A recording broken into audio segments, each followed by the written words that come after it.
Hello friends, स्वागत है आप सभी का आपके अपने किचन अर्चना किचन कैप्टन में। और मैं हूं आपकी दोस्त और आपकी होस्ट अर्चना। दोस्तों, आज फिर मैं आप सभी के साथ एक केक की रेसिपी शेयर कर रही हूं। वापस से एक केक बनाएंगे और बहुत मज़ेदार बनकर तैयार होगी। मैंने इससे पहले भी आपके साथ केक की रेसिपी शेयर की है। मैं कोशिश करती हूँ कि केक की रेसिपी बहुत ही आसानी से आप रिक्रिएट कर सके घर पे। इसके लिए मैं बहुत अच्छे से धीरे धीरे ब्रीफली आपको सब कुछ बताती हूँ। तो ये केक मार्बल केक है, बहुत मज़ेदार बनकर तैयार होती है। इसके लेयर्स जितने अच्छे दिख रहे हैं ना, इसके डिज़ाइन खाने में भी ये उतनी ही मज़ेदार लगती है। तो देखते हैं कैसे बनाया है इसे हमने और कैसे इसमें लेयर क्रिएट होते हैं और कैसे ये इतनी स्पॉन्जी इतनी मज़ेदार बनकर तैयार हुई है। तो आइए मार्बल केक बनाना स्टार्ट करते हैं और इसके लिए क्या क्या हमें चाहिए पहले वो देख लेते हैं। बहुत ही मज़ेदार मार्बल केक बनाने के लिए मैंने लिया है मैदा, चीनी का पाउडर। ये नॉर्मल चीनी है जिसे मैंने मिक्सर ग्राइंडर में डालकर पीस लिया था। साथ ही लिया है मैंने यहाँ पर रिफाइंड ऑयल, कोको पाउडर, दूध, बेकिंग पाउडर, बेकिंग सोडा। सारी चीज़ों का मेज़रमेंट मैं साथ में बताते चलूँगी, आप वीडियो को अंत तक ज़रूर देखिएगा। आपकी भी केक बहुत मज़ेदार बनकर तैयार होगी। साथ ही वनीला या चॉकलेट जो भी एसेंस आपके पास हो वो यूज़ कर सकते हैं, या फिर बिना एसेंस के भी ये बन सकती है। हमें हमेशा दो काम पहले करके रखना चाहिए केक बनाने से पहले। एक तो पहले हमें केक टिन को रेडी करके रखना चाहिए ताकि जैसे ही हमारा बैटर बन जाए केक का, हम तुरंत इसमें प्लेस कर सकें और फटाफट केक को बेक कर सकें। तो पहले और दूसरा काम है, हमें हमारा कुकर या बर्तन कढ़ाई हमें पहले से ही हीट करके रखना चाहिए, या ओवन में भी हम बनाते हैं तो पहले उसे प्री हीट करते हैं। तो इस तरीके से केक टिन को मैंने अच्छी तरीके से केक बनाने से पहले इस तरह से तेल को ग्रीस कर लिया और इसके ऊपर अब हम डाल लेंगे मैदा। अच्छी तरीके से बर्तन को ग्रीस करना बहुत ज़रूरी है।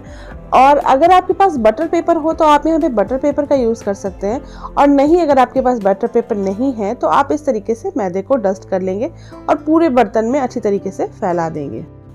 और अब जो इसके अंदर मैदा एक्स्ट्रा दिख रहा है ना, उसे हम एक प्लेट में डस्ट करके निकाल लेंगे, यानी कि एक्स्ट्रा मैदा हमें इसके अंदर नहीं रहने देना है। तो इस तरीके से टैप करके सारा मैदा मैंने निकाल लिया है और इसे अब हम साइड में रख देते हैं। अब वापस से एक बड़ा सा बर्तन लिया है मैंने और इसमें हम क्या करेंगे, तेल डाल देंगे। तो यहाँ ध्यान रखेंगे कि रिफाइंड ऑयल या कोई भी तेल या घी यूज़ करें तो जिसमें कोई स्ट्रॉन्ग फ्लेवर ना हो वैसा तेल यूज़ करें। आप चाहे तो इसे घी में भी बना सकते हैं। अब यहाँ हाफ कप मैंने लिया है रिफाइंड ऑयल और 1 कप लिया है मैंने चीनी का पाउडर। चीनी का पाउडर नॉर्मली हमें घर में आसानी से बनाकर तैयार कर लेना है। और चीनी लेंगे और उसके बाद उसे पीस लेंगे। चीनी के पाउडर को पीसने के बाद हमें मेज़रमेंट करना है। तो और अब हमें इस बैटर को अच्छी तरीके से मिक्स करना है। इतनी अच्छी तरीके से मिक्स करेंगे कि ये बिल्कुल ही सिल्की सी, बहुत ही क्रीमी सी इसका टेक्सचर बनकर तैयार हो जाए। तो करीब 1 से 1.5 मिनट करेंगे तो ये बिल्कुल परफेक्ट बनकर तैयार हो जाती है। ये देखिए बिल्कुल परफेक्ट हो गई है।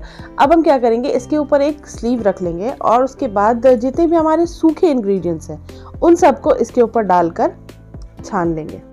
तो अब हम इसमें डाल लेंगे 1.5 कप मैदा। मैदा का भी नाप बिल्कुल परफेक्ट रखेंगे। यहाँ मैंने 1 कप और आधा कप, यानी कि टोटल मैंने 1.5 कप मैदा लिया है यहाँ पे। अब इसके साथ ही हम इसमें डाल लेंगे बेकिंग पाउडर और बेकिंग सोडा। तो बेकिंग पाउडर मैंने लिया है 1 टीस्पून और बेकिंग सोडा मैंने लिया है ½ टीस्पून। अब सारी चीज़ों का मेज़रमेंट हो गया है और अब हम इसे एक बार अच्छी तरीके से चम्मच से मिक्स कर देंगे और छान लेंगे। छानना बहुत इंपॉर्टेंट है। अगर हम इसे नहीं छानेंगे तो हो सकते हैं कि कोई मैदे में कोई गांठ हो या फिर कुछ भी डस्ट वगैरह हो सकता है। और अगर हम छान लेते हैं तो ये बहुत ही अच्छी तरीके से एयर जनरेट करती है केक में, तो इसलिए ये प्रोसेस करना बहुत ज़रूरी है। अब इस तरह से अच्छी तरीके से मैंने इसे छान लिया है। ये देखिए सब छान लिया है मैंने, मैदा बिल्कुल साफ था। अब हम इसमें धीरे धीरे करके दूध ऐड करेंगे। तो इसमें टोटल करीब 3/4 कप दूध लग जाती है, मतलब 1 कप से थोड़ा सा कम दूध इसमें पूरा लग जाता है। पर हमें सारा दूध एक बार में नहीं डालना है, थोड़ा थोड़ा दूध डालेंगे और इस तरह से कट एंड फोल्ड वाले ट्रिक से हमें इसे अच्छी तरीके से मिक्स करना है। और इसके बाद हम ध्यान रखेंगे कि केक के बैटर में कोई भी लम्स ना हो। अगर केक के बैटर में कोई भी लम्स रहेगी तो केक अच्छी तरीके से बनकर तैयार नहीं होती है। और साथ ही इसे हमें एक ही डायरेक्शन में मूव करना है। अगर हम इसे किसी विस्कर की हेल्प से विस्क करते हैं तो एक ही डायरेक्शन में घुमाना है। इसे हमें डायरेक्शन चेंज नहीं करना है। इससे क्या होता है कि जो हमने इसमें केक में एयर जनरेट किया हुआ है ना, वो टूट जाती है। अब ये देखिए मैंने अच्छी तरीके से इसे मिक्स कर लिया है और ये काफ़ी अच्छी सी स्मूदी सी बैटर बनकर तैयार हो गई है। अब एक और चीज़, हमें कभी भी केक मिक्स को ओवर मिक्स नहीं करना चाहिए। बहुत ज़्यादा मिक्स कर रहे हैं हम, अब घंटों लेके बैठे हैं और बस मिक्स कर रहे हैं, तो वो नहीं करना चाहिए। अब इसकी बैटर की कंसिस्टेंसी कैसी होनी चाहिए मैं वो भी आपको दिखलाती हूँ। ये देखिए, ये बिल्कुल ऐसी होनी चाहिए कि जब हम इसे बैटर में वापस से गिराएं तो ये मिक्स होती चली जाए, एक जगह पर जमा ना हो, बैठे ना, बस मिक्स हो जाए। बस यही कंसिस्टेंसी हमें चाहिए। और अब हम क्या करेंगे कि इस बैटर को 2 बराबर हिस्सों में बांट लेंगे। 2 कटोरा ले लें और चाहे तो अब एक जैसे कटोरे में नाप करके भी ले सकते हैं और चाहे तो इस तरीके से अंदाज से नाप कर रख लें। अब एक बैटर में मैं यहाँ पे मिक्स कर रही हूँ 1 छोटी चम्मच वनीला एसेंस और एक बैटर में हमें कोको पाउडर मिलाना है। तो वनीला एसेंस वाले मिक्सर को हम अच्छी तरीके से पहले मिक्स कर लेते हैं ताकि एसेंस जो है वो अच्छी तरीके से मैदे में मिक्स हो जाए। आप चाहे तो पहले भी इसे मिक्स कर सकते हैं, मैं पूरी तरीके से वनीला वाला फ्लेवर एक में चाहती हूँ और एक में कोको पाउडर को चाहती हूँ, इसलिए मैंने बाद में मिक्स किया है। अब इसे भी अच्छी तरीके से मैंने मिक्स कर लिया है। अब हम कोको पाउडर को मिक्स करते हैं। तो इसे भी मिक्स करने से पहले हमें छानना है, तो वापस से मैंने वही स्लीव ली है और इसे छान लिया है। तो कोको पाउडर मैंने यहाँ पे हाफ कटोरी ली है, हाफ कटोरी, छोटी वाली कटोरी से आधी कटोरी ली है मैंने और इसे अच्छी तरीके से छान लेंगे। अब क्योंकि हमने इसमें यहाँ पे कोको पाउडर ऐड किया है तो बैटर की जो कंसिस्टेंसी है वो थोड़ी सी गाढ़ी हो गई है, तो हमें वापस से यहाँ पे अब दूध ऐड करना है। अब देखिए मैंने इसे अच्छी तरीके से छान लिया है और बिल्कुल क्लियर हो गई है, बिल्कुल भी कुछ भी नहीं है इसके अंदर। अब हम इसमें दूध ऐड करेंगे, तो दूध भी हमें एक साथ नहीं ऐड करना है, दूध बहुत ज़्यादा हमें ऐड करने की ज़रूरत नहीं होगी, बस थोड़ी सी करीब 4 से 5 चम्मच के आसपास हमें दूध इसमें डालना होगा और उसे भी हम डालकर मिक्स कर लेते हैं। ये देखिए पहले मैंने इसे सूखा इसी तरीके से मिक्स कर लिया है, अभी बिना दूध डाले मैंने मिक्स किया है ताकि हमें पता चल सके कि कितना दूध इसमें लगेगा। तो ये देखिए करीब थोड़ी सी दूध मेरी बच गई थी, तो वही दूध मैं इसमें ऐड कर रही हूँ, उससे ज़्यादा दूध इसमें ज़रूरत नहीं पड़ेगा। इसे अच्छी तरीके से मिक्स करने के लिए मैंने विस्कर का हेल्प लिया है और अच्छी तरीके से मिक्स कर लिया है। ये देखिए इसकी कंसिस्टेंसी कुछ ऐसी हो गई है जैसे कि हमने पहले रखा था, बस वही कंसिस्टेंसी हमें अभी भी चाहिए। दोनों वनीला फ्लेवर वाली और चॉकलेट फ्लेवर, दोनों के फ्लेवर की जो बैटर है वो बिल्कुल एक जैसी होनी चाहिए। अब यहाँ वापस से मैंने यहाँ केक टिन लिया है जो हमने पहले से तैयार करके रखा था। अब इसके बॉटम पे करीब 2 बड़े चम्मच वनीला का बैटर मैं यहाँ पर डाल रही हूँ। इसे अच्छी तरीके से फैला लेंगे क्योंकि हमें यहाँ पे डिज़ाइन क्रिएट करना है, इसलिए दोनों को बिल्कुल परफेक्ट मेजरमेंट से डालेंगे। आप चाहें तो चॉकलेट को ज़्यादा या वनीला को कम भी कर सकते हैं। मैंने यहाँ पे थोड़ा सा चॉकलेट बैटर थोड़ा ज़्यादा यूज़ किया है और वनीला को थोड़ा कम, मुझे थोड़ा ज़्यादा पसंद आता है।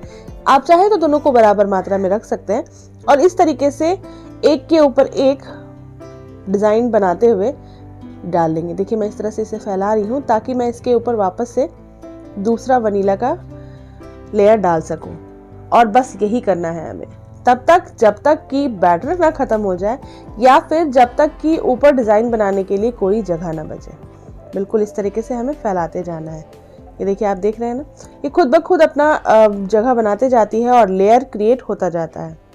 ये देखिए अब इसके पीछे मैंने डाल लिया है और बस ये इसी तरीके से हमें क्रिएट करना है। ये देखिए ये पूरी तरीके से लेयर बन चुकी है। अब बहुत अच्छी तरीके से सारे लेयर क्रिएट हो चुके हैं और बैटर भी अब ख़त्म हो चुकी है। बस इस स्टेज पर हमें यहाँ पे इसे रोक देना है। ये लास्ट वाला एक ऊपर से चॉकलेट का डाल दे रही हूँ जिससे देखने में खूबसूरत लगे। बस अब हमें क्या करना है कि इसे थोड़ा सा टैप करना है। टैप करने से होगा ये कि बिल्कुल अच्छी तरीके से ये बैठ जाएगी, जो भी डिज़ाइन क्रिएट हो रही है ना वो बहुत अच्छी तरीके से क्रिएट हो जाएगी। तो इस तरह से हम इसे टैप कर लेंगे और जो भी नीचे एयर बन गई होगी, बबल से होगी, वो भी निकल जाती है। तो ये देखिए इस तरह से कंप्लीट हो चुकी है। अभी भी कितनी खूबसूरत दिख रही है ना। बट अब हम क्या करेंगे, कोई भी एक टूथपिक लेंगे या फिर कोई भी एक लकड़ी ले लेंगे और इस तरीके से इसमें डिज़ाइन बना लेंगे। मैं अंदर से बाहर निकाल रही हूँ, आप चाहें, अब देखिए ये जो इसमें लग गई है ना उसे हमें हर बार साफ़ करना है, क्योंकि अगर हम साफ़ नहीं करेंगे तो फिर ये डिज़ाइन अच्छी तरीके से क्रिएट नहीं होगी। तो मैं यहाँ इसे अंदर से बाहर की तरफ निकाल रही हूँ। आप चाहें तो बाहर से अंदर की तरफ निकालें या फिर जैसा भी आपको डिज़ाइन बनाने का मन हो वैसा डिज़ाइन बना सकते हैं। बहुत खूबसूरत बनकर तैयार होता है। बस करना ये है कि डिज़ाइन एक ही तरफ से निकालें, या तो बाहर से अंदर की तरफ या फिर अंदर से बाहर की तरफ। ये टोटली आपके ऊपर है कि आप कैसा डिज़ाइन क्रिएट करना चाहते हैं। बहुत मज़ेदार बनकर तैयार होती है और दोस्तों इसे बनाने में बहुत मज़ा आता है। आप जितनी बार भी बनाएंगे ना आपको बहुत मज़ा आएगा। अब बस यही तरीके से मैंने सारा क्रिएट कर लिया है और बिल्कुल लास्ट में अब हम क्या करेंगे, ये देखिए एक जगह से स्टार्ट करेंगे और बस इस तरह से गोल घुमाते जाएंगे। ये डिज़ाइन क्रिएट हो रही है ना। आप चाहें तो जैसा पहले था बस उसी तरीके से भी छोड़ सकते हैं और चाहे तो इस तरीके से डिज़ाइन भी क्रिएट कर सकते हैं। जो भी आपको आसान लगे वैसा कर लें। अब जो पहले से हमने कुकर प्रीहीट करके रखा है उसमें हम इस केक के बैटर को डाल देंगे। ये पूरी तरीके से तैयार है। कुकर को हमें पहले से ही प्रीहीट कर लेना है, यानी कि हाई हीट पे हमें कम से कम 10 मिनट के लिए कुकर को बहुत अच्छे तरीके से गर्म कर लेना है। ऐसा करना इसलिए ज़रूरी है क्योंकि अगर हम ठंडे बर्तन में डालेंगे तो फिर केक अच्छी तरीके से पफ नहीं होगी। अब उसके ऊपर मैंने एक पुराना प्लेट डाल लिया और उसके ऊपर मैंने डाला है केक टिन और अब यहाँ मैंने ढक्कन को बंद कर दिया है। ढक्कन को बंद करेंगे पर उसमें सीटी नहीं लगाना है हमें। आप चाहें तो रबर भी हटा सकते हैं, इस दोनों की कोई ज़रूरत इसमें नहीं है। अब यहाँ मैंने सीटी हटा दिया है और कुकर के ढक्कन को बंद करने के बाद कम से कम 40 से 45 मिनट तक हम केक को बेक करेंगे। आप बीच में करीब 35 से 40 मिनट के बीच में आप एक बार चेक कर सकते हैं। अगर नाइफ क्लियर आए तो केक हमारी रेडी है। अब ये करीब 45 मिनट हो चुकी है। एक बार हम केक को चेक कर लेते हैं। हमें हमारे गैस के फ्लेम को मीडियम से लो के बीच में ही रखना है। मीडियम से हाई के बीच में केक जल जाएगी। अब यहाँ पे हम केक में एक नाइफ डाल के देखते हैं। ये देखिए बिल्कुल क्लियर आ रही है नाइफ, तो हमारी केक बनकर बिल्कुल तैयार है। अब हम केक को कुकर के अंदर से निकाल लेते हैं। ये देखिए केक को मैंने किचन प्लेटफॉर्म पे निकाल लिया है और जब केक पूरी तरीके से ठंडी हो जाए तभी हम केक को डीमोल्ड करेंगे। तो केक को निकालने से पहले हमें यहाँ पे इसे चारों तरफ से नाइफ की हेल्प से घुमा लेंगे ताकि अगर कहीं पे चिपकी हुई हो तो वो वहाँ से निकल जाए। अब एक प्लेट रखेंगे इसके ऊपर और इसे पलट लेंगे। ये देखिए बिल्कुल इसी तरीके से। अब ऊपर से हमें थोड़ा सा टैप करना है और टैप करने के बाद अब इस तरह से केक को निकाल लेंगे। वाह देखिए कितना परफेक्ट बनकर निकला है ना। कहीं भी हमारा केक चिपका नहीं है, बिल्कुल परफेक्ट बनकर तैयार हुआ है। तो अगर हम सारे मेजरमेंट का ध्यान रखेंगे तो आपका भी केक बिल्कुल ऐसा ही बनकर तैयार होगा। और कितना सॉफ्ट बना है ये देखिए। तो ये देखिए बिल्कुल परफेक्ट सॉफ्ट और फ्लफी केक बनकर तैयार हो गई है। उम्मीद करती हूँ आपको ये केक बहुत पसंद आई होगी। अब मैं इसे की एक पीस काट कर आपको दिखलाती हूँ ताकि आप समझ सके कि ये अंदर से कैसी बनी है। तो ये देखिए दिख रही है ना डिज़ाइन बिल्कुल क्लियर। तो बस यही डिज़ाइन हमने क्रिएट किया था। आप चाहें तो इसकी मोटी वाली डिज़ाइन जो हमने स्टार्टिंग में बनाई थी वो भी बना कर रख सकते हैं। ये देखिए कितनी फ्लफी है, दबाने के बाद वापस ये अपनी जगह पे आ जाती है। तो बहुत सॉफ्ट देखिए, छूने से बस टूट रही है। तो बस इसी तरीके से मेजरमेंट का ध्यान रखें और बिना बटर के, बिना दही के, बिना किसी भी चीज़ के परफेक्ट से मार्बल की केक बनाकर तैयार करें घर पर। और इसे देखकर बच्चे खुश हो जाएंगे, बड़े भी खुश हो जाएंगे। तो उम्मीद करती हूँ आप सभी को मेरी ये केक की रेसिपी बहुत पसंद आई होगी और आप भी इसे अपने घर पर ज़रूर बनाकर ट्राई करेंगे। तो कैसी लगी आपको ये रेसिपी मुझे नीचे कमेंट सेक्शन में कमेंट करके बताना बिल्कुल भी मत भूलिएगा। और अगर रेसिपी पसंद आई हो तो चैनल को सब्सक्राइब और वीडियोस को लाइक ज़रूर कीजिएगा। मैं मिलती हूँ एक नए वीडियो, एक नए रेसिपी के साथ। तब तक के लिए bye bye friends and take care.